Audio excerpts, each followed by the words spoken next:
शब्बीर, आज मैं तुम्हें एक अजीम इमाम हजरत इमाम मालिक बिन अनस के बारे में बताऊंगी। वाह मेहर, वो कौन थे? इमाम मालिक 711 में मदीना मुनव्वरा में पैदा हुए। वहाँ उन्होंने अपना बचपन गुजारा और इल्म दीन हासिल किया। मदीना को उन्होंने इल्म और सुन्नत का मरकज बना दिया। मदीना में पैदा होना वाकई बड़ी बात है, क्योंकि वहाँ तो रसूल अल्लाह सल्लल्लाहु अलैहि वसल्लम का शहर है। बिल्कुल शबीर, इसीलिए इमाम मालिक को बराह रास्त सहाबाए कराम और ताबईन से सुन्नत और अहादीस का खजाना मिला। उन्होंने हजारों असातिज़ा से सीखा और फिर खुद एक बड़े इमाम बने। उनका सबसे बड़ा काम क्या था? उनकी सबसे मशहूर किताब अल मौता है। ये सबसे पहली मुरत्तब और बाकायदा किताब है जिसमें हदीस और फ़िक़्ह को यकजा किया गया। इसमें इमाम मालिक ने न सिर्फ हदीस जमा की बल्कि मदीना के अमल को भी दलील बनाया। मदीना का अमल वो क्या है? मदीना वो जगह थी जहाँ रसूल अल्लाह सल्लल्लाहु अलैहि वसल्लम और सहाबाए कराम रहते और अमल करते थे। इमाम मालिक का कहना था कि अगर पूरे मदीना के लोग किसी चीज़ पर अमल कर रहे हैं तो वो दीन की मजबूत दलील है। क्या इमाम मालिक शागिर्द भी बनाते थे? जी हाँ, हजारों शागिर्दों ने उनसे इल्म हासिल किया।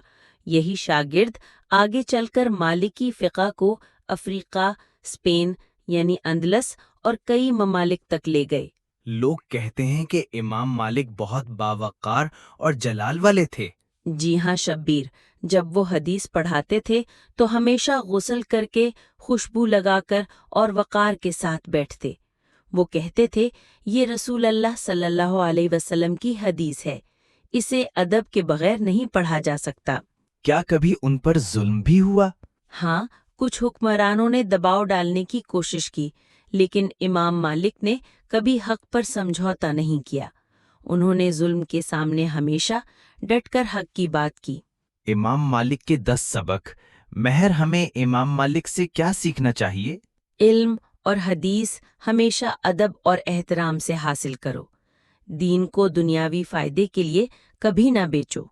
कुरान और सुन्नत दोनों को साथ लेकर चलो। हक के लिए डट जाओ, चाहे मुश्किल हो। उस्ताद और शागिर्द के दरमियान अदब जरूरी है। इल्म को अमल के साथ जोड़ो। इल्म को फैलाना सबसे बड़ी नेकी है। दीन को आसान अंदाज में लोगों तक पहुंचाओ। सच्चाई और अदल पर कभी समझौता न करो। हदीस को पढ़ते वक्त अदब और वक़ार लाजमी है। मेहर, ये बातें आज के जमाने में कैसे फायदा देती हैं? शब्बीर, आज बहुत से लोग कारोबार में झूठ बोलते हैं, मिलावट करते हैं या सिर्फ दुनियावी फायदा चाहते हैं। इमाम मालिक की तालीम यह है कि कारोबार में सच्चाई और अदल दीन का हिस्सा है। इसी तरह अगर कोई तालिब इल्म इम्तिहान में नकल करता है तो वो सिर्फ डिग्री तो ले लेता है, लेकिन असल बरकत और इल्म खो देता है। इमाम मालिक का सबक है, इल्म पर अमल करो, सिर्फ याद ना करो। मेहर, तो इमाम मालिक की जिंदगी का पैगाम ये है कि इल्म के साथ अदब, अदल और हक जरूरी है। बिल्कुल शब्बीर, अगर हम भी इल्म और सुन्नत के साथ चलें तो हमारी दुनिया और आखिरत दोनों बेहतर हो जाएंगी। इल्म के बगैर राय न देना। इमाम मालिक रहमतुल्लाह फरमाते थे कि जो कहता है मुझे सब पता है वो जाहिल है। सबक, हर बात पर राय देने से पहले तहकीक जरूरी है। सुन्नत की पाबंदी। वो कहते थे, रसूल अल्लाह सल्लल्लाहु अलैहि वसल्लम की सुन्नत मजबूत कश्ती है, जो इसमें बैठ गया वो बच गया। सबक, सुन्नत पर अमल करना नजात का रास्ता है। इल्म के साथ अमल। इमाम मालिक रहमतुल्लाह ने कहा, इल्म सिर्फ अल्फाज याद करने का नाम नहीं, असल इल्म अमल है। सबक, बच्चों को सिखाया जाए कि जो पढ़ें उस पर अमल भी करें। वक्त की कद्र। वो अपने वक्त को बहुत कीमती समझते थे और फजूल बातों से बचते थे। सबक, वक्त को खेलकूद और फजूल कामों में ज़ाया न करें। हुक्मरानों से फासला। इमाम मालिक रहमतुल्लाह दुनियावी लालच और ताकतवर हुक्मरानों से दूर रहते थे ताकि दीन पर दबाव न पड़े। सबक, दीन पर कभी सौदाबाजी न करें। इस्तिकामत, फर्मनेस।